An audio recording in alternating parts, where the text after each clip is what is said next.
Hello à tous, aujourd'hui je vais me présenter qui était la Anéa d'avant, qui est la Anéa d'aujourd'hui. C'est vrai qu'on n'a jamais trop pu savoir sur quel pied je dansais. J'ai toujours été un petit peu dans un mouvement entre deux vagues.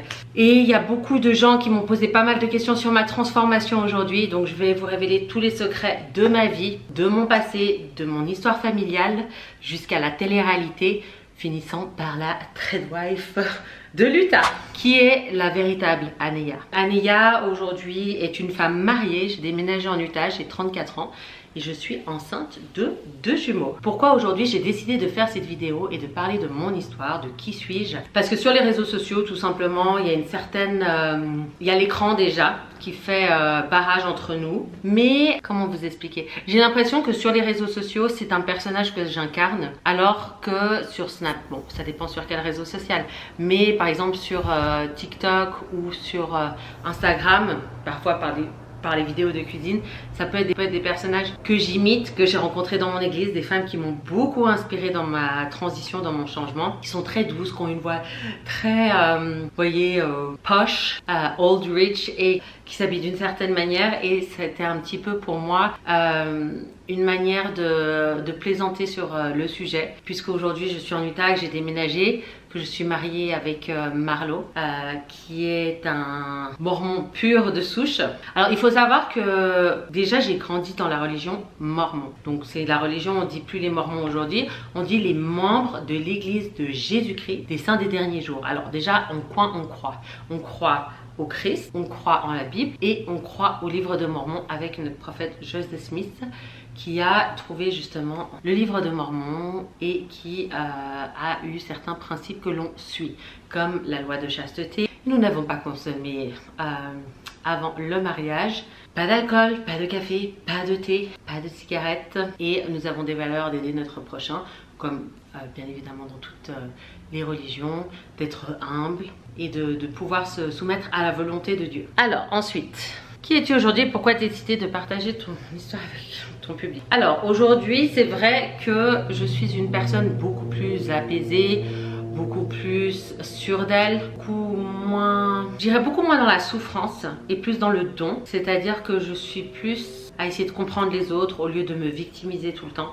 Et j'ai arrêté vraiment de répéter des schémas que j'avais quand j'étais petite. Alors on verra mon histoire familiale et on verra, et vous verrez aussi qu'on répète souvent ces schémas-là jusqu'à ce qu'on se détache de ces chaînes, qu'on les brise et qu'on devient la révélation et la meilleure version de nous-mêmes. Pourquoi j'ai décidé aujourd'hui de partager mon histoire avec vous?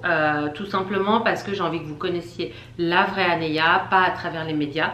Et j'ai pensé que cette vidéo, chez moi, en toute intimité, serait parfaite pour que je vous explique de A à Z qui je suis, par quelles épreuves j'ai traversé et qui ont fait que je suis aujourd'hui ici, mariée en Utah. Qu'est-ce qui t'a motivé de parler de ton parcours et de ta transformation? Je dirais que c'est vous qui m'aviez motivé à parler de ma transformation et de mon changement, parce que beaucoup de gens m'ont dit mais on préfère la Anéa d'aujourd'hui, ça fait super longtemps qu'on te suit. Beaucoup de gens se sont dit bah waouh, enfin on pensait pas que t'étais comme ça, parce que j'avais une énorme carapace, je pense, pour me protéger, et cette carapace là me rendait imperméable au monde. C'est-à-dire que je n'essayais pas de comprendre les gens, je les jugeais très vite, j'étais tout le temps dans la peur qu'on me fasse du mal, parce que j'ai eu beaucoup de traumatismes dans mon enfance qui étaient des schémas extrêmement toxiques que je répétais. Et aujourd'hui, j'essaye de plus comprendre les choses, de plus comprendre les gens, de moins les juger, ce qui fait que je suis beaucoup plus libérée. C'est vraiment l'amour de son prochain. Je me rends compte que dans la vie, ça vous aide à... Et c'est fou hein, à dire ça, mais quand on aime vraiment sincèrement son prochain, ça nous libère de tout. Ça nous libère de la colère, ça nous libère de la haine parfois qu'on peut ressentir pour le monde, le désespoir. Ça nous libère vraiment de nous mettre dans des situations difficiles, parce que quand on aime son prochain, en fait, c'est parce qu'on a appris à s'aimer. Et j'ai réappris à m'aimer pour pouvoir aimer les autres. Et c'est pour ça qu'aujourd'hui, je suis beaucoup plus proche de vous, que vous le ressentez, et que bah, justement, il y a un échange qui est beaucoup plus profond entre nous qu'à l'époque où voilà, j'étais juste une vitrine, peut-être comme on me répertoriait la belle fille de la télé-réalité qui faisait tomber tout le monde ou rendait toutes les filles chèvres et jalouses. Mais aujourd'hui, voilà, peut-être j'ai plus je montre un peu plus qui je suis, je montre un peu plus mes failles, gentiment bien évidemment, parce que je me cache toujours sous des personnages, parce que j'ai très peur du jugement des autres, j'ai très peur qu'on me fasse mal, parce que je suis au fond très sensible. Comment décrirais-tu ton enfance?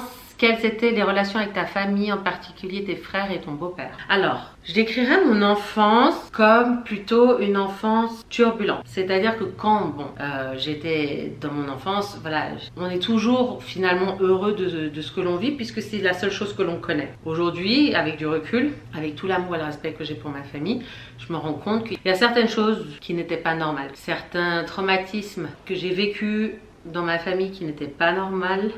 Et ça, bon, par respect pour ma famille, je vais pas trop m'étaler dessus parce que je pense qu'il y a certaines choses qui doivent rester intimes. Mais ça m'a créé des séquelles, surtout quand on est très jeune.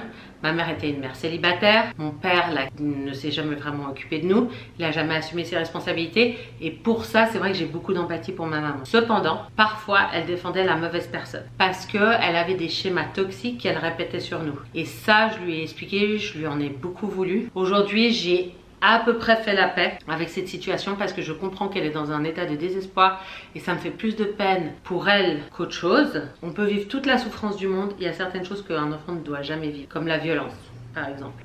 Et ça a été extrêmement dur. C'est pour ça que j'étais en échec scolaire à partir de mes 16 ans, alors que j'étais extrêmement brillante au collège, que j'étais parmi les premières de la classe, toujours en classe sportive, j'étais toujours parmi les premières, que je travaillais énormément, que je me dépassais toujours, que j'étais toujours dans la perfection. Peut-être aussi parce que avec mes frères on se disputait pour avoir l'attention de ma maman. J'ai eu la chance de pouvoir grandir avec elle à la maison alors que mes frères étaient en foyer et ça ma maman s'en est toujours voulu. Comme quoi dans les divorces et les familles séparées il y a toujours des séquelles. Qui en fait les frais? C'est les enfants malheureusement.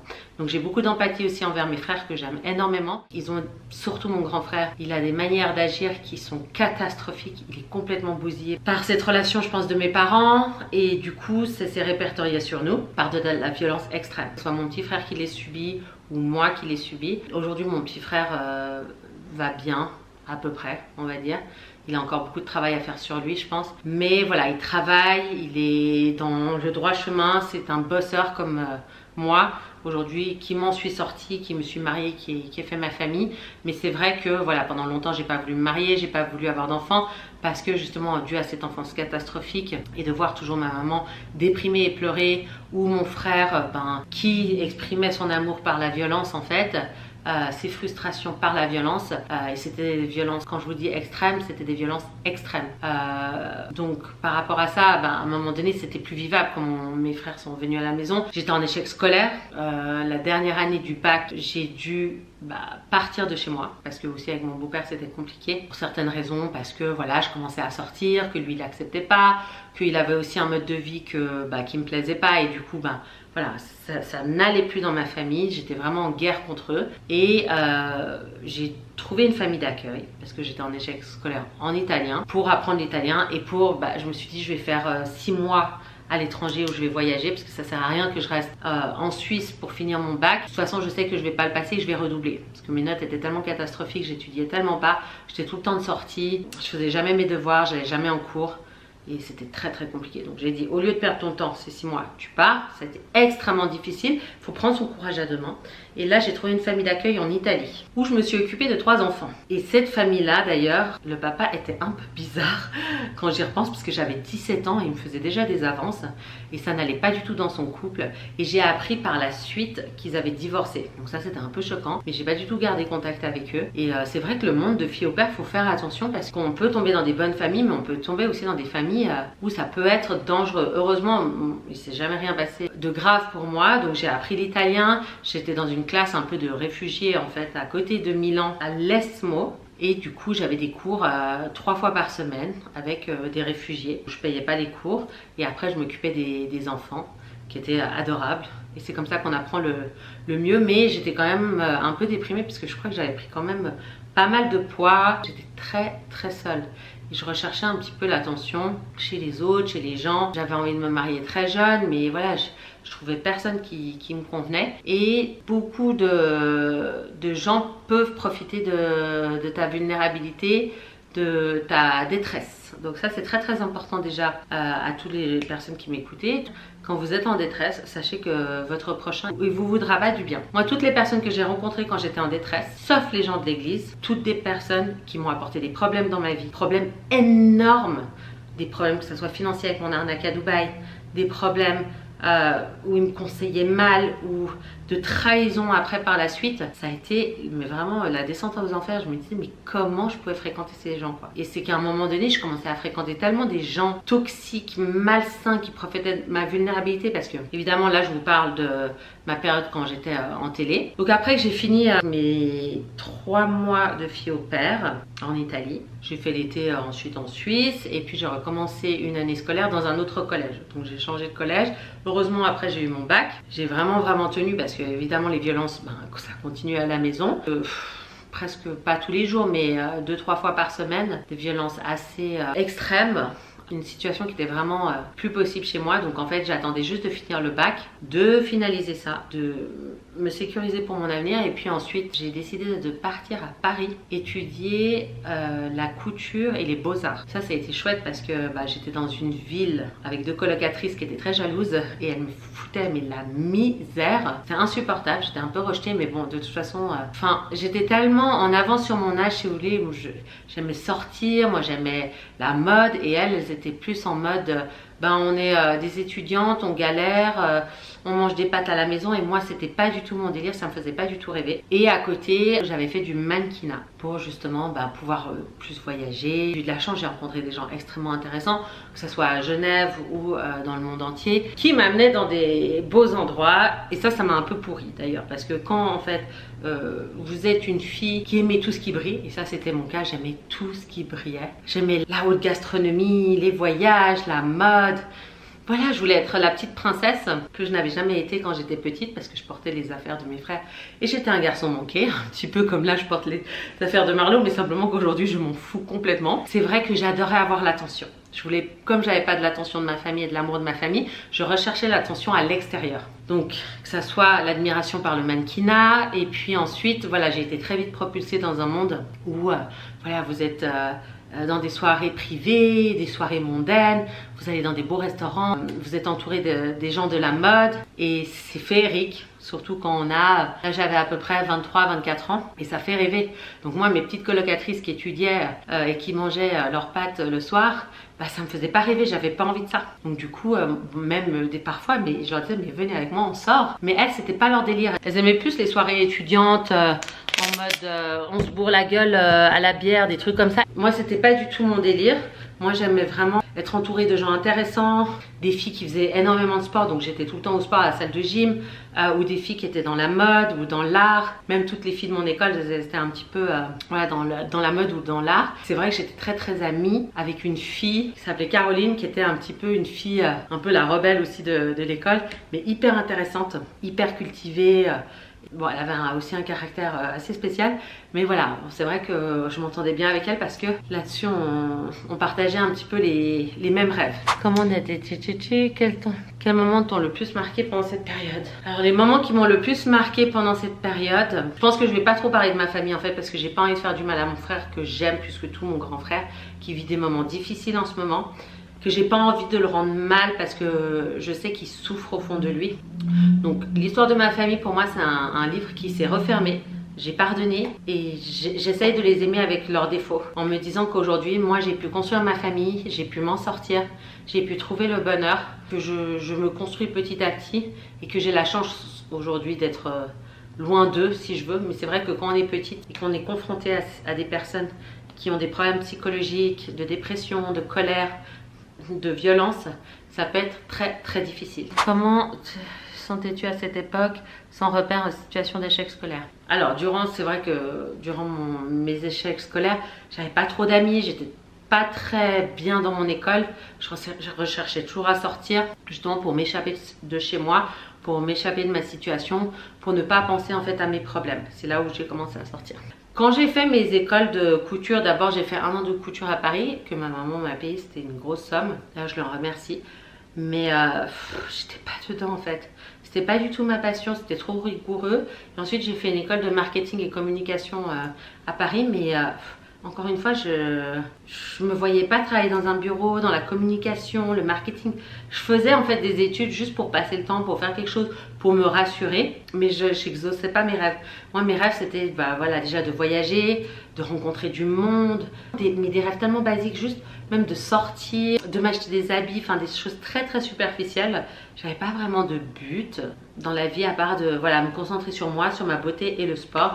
J'étais très superficielle, je dirais. Ouais, j'avais plus franchement ces ambitions que j'avais quand j'étais petite. Parce que quand j'étais petite, pour me faire de l'argent de poche, voilà, j'organisais des groupes de chant, j'allais vendre des fleurs au porte-à-porte. Je trouvais toujours des solutions. Mais après, j'ai perdu un petit peu cette envie, cette hargne de construire quelque chose autour de moi. Et je laissais le temps passer en fait. J'avais besoin de profiter, je sais pas. Ma vie n'avait pas vraiment de sens, j'avais pas vraiment de but en fait. Comment décrirais-tu cette période où tu cherchais ta voie et tu te sentais mal entourée? Cette période où je cherchais ma voie, où j'étais mal entourée, ça a été une grande perte de temps. Si je devais revenir en arrière, j'aurais jamais fait ces choix-là. Parce que à la fin, en fait, de faire des mauvais choix, d'aller nulle part, on tombe dans une très grande dépression. Et en fait, j'attendais juste que le temps passe. Je voyais en fait ma vie défiler devant moi. Sans rien construire pour moi. C'est-à-dire que je laissais les gens se nourrir leur ego en traînant avec moi, mais moi je construisais rien pour moi qui me satisfaisait. J'étais vraiment vide en fait. C'est comme si en fait j'avais des cafards qui venaient manger un peu de mon âme chaque fois pour justement pour eux se nourrir de leur ego, pour avancer dans leur projet, pour avoir plus de force et de confiance. Et moi petit à petit je régressais. Maintenant on va parler de mon passage à la télé-réalité. Comment ton passage en télé-réalité, une descente aux enfers. Ok, donc après justement mes études à Paris, quand j'avais 25 ans, j'avais pas forcément de projet professionnel. Et là, si vous voulez, j'étais très seule à Paris dans mon appartement et je reçois un message sur mes réseaux sociaux en me demandant de participer à un casting de télé-réalité. Et si vous voulez, moi je travaillais pas, j'avais pas d'argent, je voulais pas aller travailler dans un bureau et je me suis dit, écoute, pourquoi pas? Mais j'avais une très mauvaise image de la télé-réalité. Pour moi, c'était des guignols et je n'avais rien à faire là-bas. Mais il y avait quelque chose qui me disait, saisis cette chance, ça va te permettre d'être indépendante. Et donc, j'ai passé le casting des Anges 9. Ouais, avec Énergie 12, avec Nora. Donc, elle me fait passer le casting et tout. Je me rappelle, j'étais allée dans les bureaux à Paris. Et là, ils me disent, mais t'es sûre que ça va aller? Tu sais, comment tu vas te sentir avec les gens? Tu sais que les gens sont très différents de toi là-bas. Parce que voilà, quand on me demandait qu'est-ce que j'écoutais, c'est vrai que comme j'avais des amis qui étaient très cultivés, ils écoutaient des musiques différentes que du rap ou de ce qu'on écoutait en fait dans la chanson populaire française. Ou les livres que je lisais des livres de philosophes, j'avais une grande culture générale parce que je m'intéressais aux gens. Je suis quelqu'un qui a toujours été curieuse, qui posait toujours les questions, qui a toujours été entourée justement de gens qui étaient dans le milieu de la mode, qui se réalisaient, qui étaient dans le monde de l'art. Donc du coup, ça a fait que j'avais une énorme culture générale. Et aussi par rapport à mes études en Suisse qui sont quand même très poussées. Le bac en Suisse est beaucoup plus poussé qu'en France. Donc du coup, j'avais une grande culture générale. Ils me disaient, mais est-ce que tu vas t'entendre avec eux et tout? Moi, je me rendais pas compte en fait. Je me suis dit, oui, parce que dû à ma vie familiale un petit peu difficile quand j'étais petite, et j'ai dû grandir très vite, me responsabiliser très vite. J'étais le parent en fait. J'étais la maman de ma maman. C'est-à-dire que j'avais pas forcément ma mère qui nous protégeait, c'est nous qui devions la protéger parce qu'elle était vraiment en souffrance par rapport à ses choix, par rapport à ce qu'elle avait fait. Elle-même, elle voyait plus la vie, je sais pas comment vous expliquer. Elle était tellement déprimée que c'est nous qu'on devait lui remonter le moral.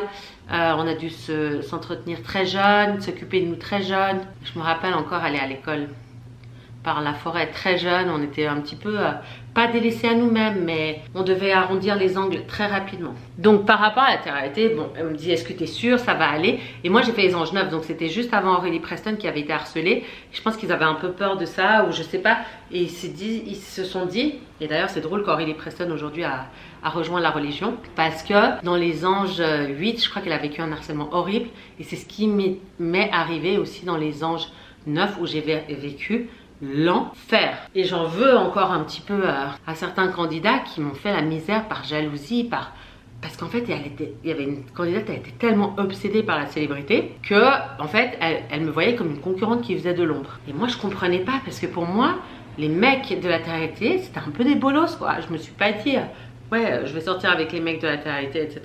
Pas du tout. Moi, c'était soit en fait je m'attachais sincèrement avec quelqu'un, soit c'était pas possible. Alors qu'il y en avait beaucoup qui jouaient à un jeu, qui voulaient vite s'attacher avec un mec pour exister.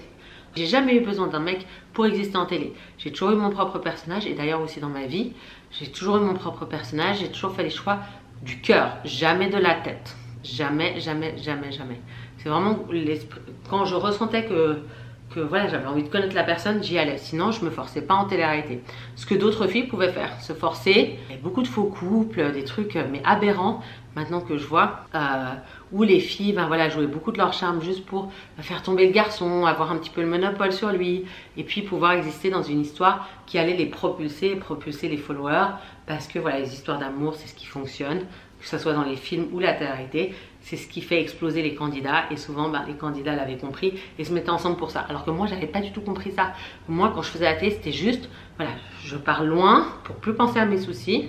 J'avais rien compris d'ailleurs. Et je vis ma vie, voilà, on était à Miami, après on était parti à Los Angeles. Je kiffe ma life, mais c'était juste l'enfer. J'étais avec Luna, je me rappelle dans la chambre. C'était horrible parce que... les candidats, en fait, c'était vraiment beaucoup de candidats complètement dégénérés, instables psychologiquement, dans l'acharnement. Et puis ils avaient des manières de se comporter, de parler, d'être, de vivre. C'est compliqué, quoi. Franchement, c'était très, très compliqué. Même si, en fait, pour la plupart, ils avaient un fond qui était quand même gentil, bah, j'arrivais pas à les supporter. Je les trouvais tellement bêtes et puis j'avais tellement... Cette fille aussi qui faisait tout pour pas que je m'intègre dans le groupe. Elle racontait des mythos à Nesma pour que Nesma raconte ça aux autres filles pour faire des histoires pour pas que je m'intègre. Et puis en fait c'était l'enfer. Donc à un moment donné, au bout de 2 mois, j'ai pété un câble et je suis partie. On va résumer ça comme ça. Et j'ai été propulsée après chez W9 dans les Marseillais. Très clairement, j'ai été propulsée dans les Marseillais parce que j'étais une belle plante, on va dire, qui servait de gibier aux chasseurs, si vous voyez de qui je parle, qui a un vrai problème et qui est pour moi quelqu'un de vraiment instable et j'espère qu'il arrivera à trouver une stabilité, à être épanoui dans sa vie. Mais bon, bref, moi je ne veux pas parler de lui parce que voilà, c'est pas à moi de le juger et que voilà, il a ses soucis à régler avec lui-même. Mais par rapport à ça, encore une fois, peut-être que ça tombait bien, que ça m'arrangeait de tomber dans le jeu parce que bah, c'était quand même une figure importante des Marseillais et que ça me permettait d'exister. Mais ça fait mal quand on est pris pour une débilos et qu'on se fout de ta gueule juste pour exister dans leur couple, qui était aussi un couple star de l'époque. Et qu'en fait, ça créait de l'audience et ça créait des séquences. Là-dessus, je m'en veux parce que je me dis j'aurais pas dû aussi dépasser certaines limites. Et j'aurais dû être plus cadrée. Mais bon, j'étais pas cadrée et j'avais une certaine instabilité, certaine vulnérabilité. Et c'est pour ça qu'on me voulait dans les programmes. Parce que justement, ça faisait des audiences et que je tombais paf dans la gueule du loup. Donc par rapport à toutes ces histoires, chaque fois de tomber dans la gueule du loup et d'avoir, si vous voulez, une image qui vous colle à la peau, d'avoir plein de gens toujours à dos, c'était compliqué. Parce que je pense que je m'en foutais aussi des autres. Je m'en foutais de ce qu'ils pensaient et je faisais mon propre chemin. Donc je pouvais être aimée par rapport à ça parce que je n'étais pas une lèche-cul, mais aussi détestée parce que bah, je faisais rager beaucoup de gens. Donc par rapport à ça, après j'ai terminé les Marseillais, etc. Et puis là ça a été la descente aux enfers parce que j'ai commencé à faire vraiment une grosse dépression parce que je me suis rendu compte qu'en fait les gens ils te bouffaient le sang, quoi. J'étais entourée de vampires. Quant à la célébrité en plus qui vient et la télé-réalité, c'était quelque chose à l'époque, c'était horrible. Enfin les gens ils vous approchaient mais parce que vous étiez connus, parce que vous êtes la télé, parce qu'ils étaient fans de vous et moi ça je me rendais pas compte et ça m'a attiré beaucoup de soucis. Parce que ben, quand vous avez de la notoriété, de l'argent, etc., il faut faire très attention. Les gens en fait rêvent de ça et veulent votre place.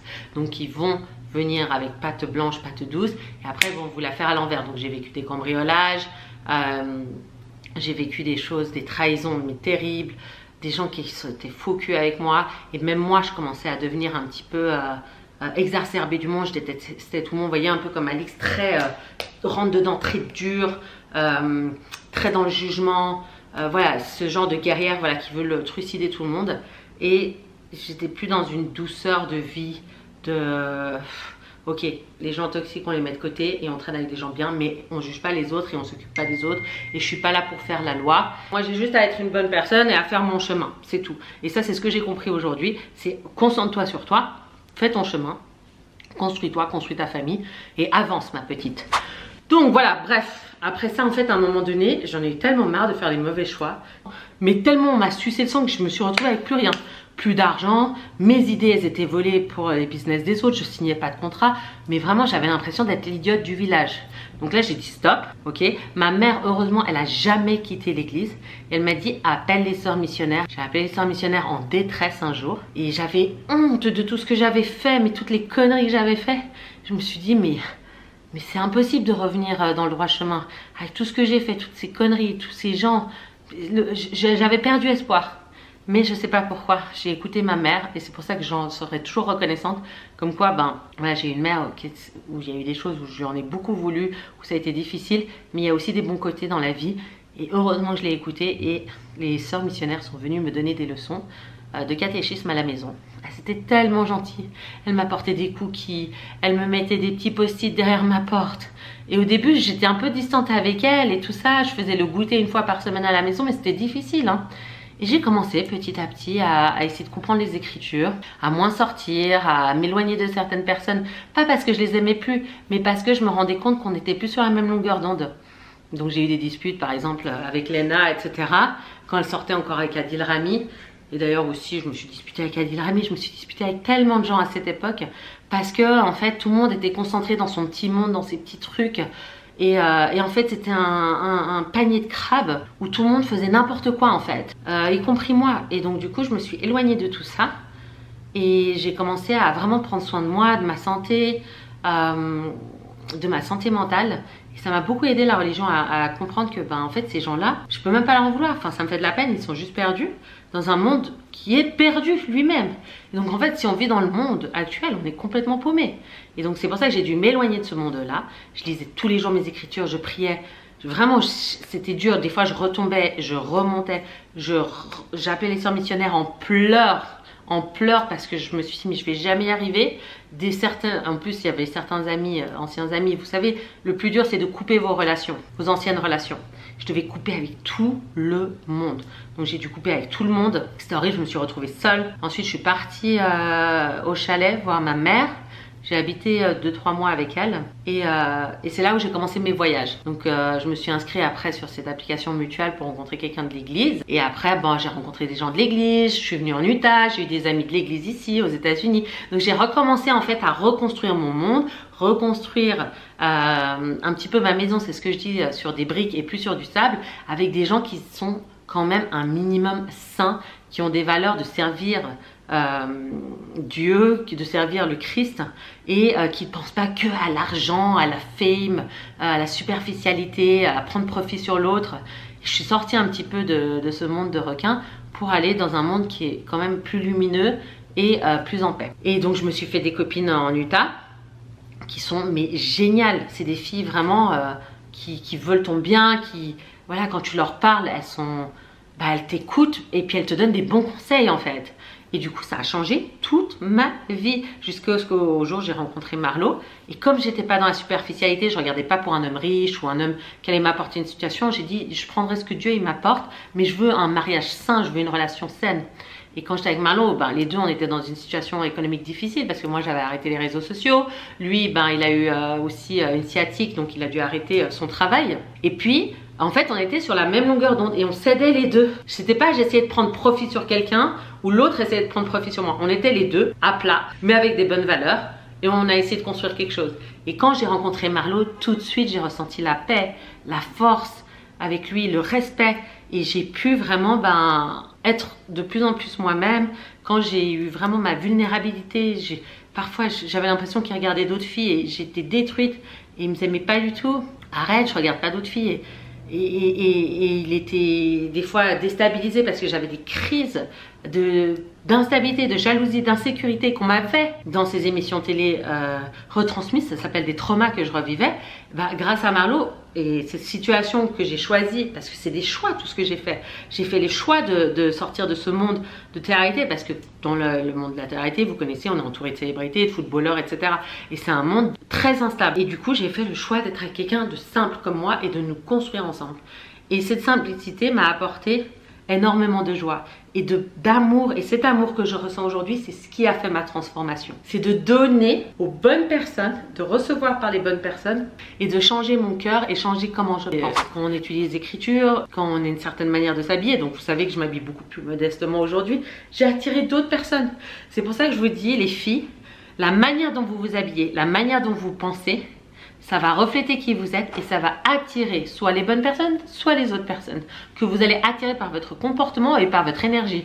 Donc, c'est important de soigner ces blessures. Et pour soigner ces blessures-là, eh ben, on doit être dans l'amour pour soi, dans l'amour pour son prochain et ne pas juger. Et ça, c'est vraiment un travail à faire sur vous. Quand vous voulez vraiment un changement, vous travaillez d'abord sur vous et le changement va arriver dans votre vie parce que les choses vont se faire naturellement, vous allez attirer d'autres énergies. Quel moment as-tu réalisé que tu ne pouvais plus continuer à vivre comme ça? Bah, c'est quand j'ai vécu toutes mes arnaques, hein, que ce soit dans le business. Vous savez que Miniso en France, et ça maintenant je peux le dire, Miniso en France, c'était mon idée. C'est moi qui suis allée chercher le franchise en Chine et après par les partenaires, je me suis fait bouffer parce que j'avais pas de contrat. Donc ils m'ont racheté mes parts, mais vraiment peanuts, et eux ils m'ont dit tu dégages, et ils ont construit le business en France. Mais peu importe, aujourd'hui je leur souhaite tout le bonheur du monde. De toute façon c'était pas ma voie et j'étais pas apte à rester en France. Aujourd'hui je suis mariée aux États-Unis et je suis très heureuse et j'aurais jamais voulu faire ce business en fait, mais c'était juste, c'était mort de faim les gens. C'est horrible quand il y a le business en jeu, mais protégez-vous, faites des contrats parce que les gens, si vous n'avez rien,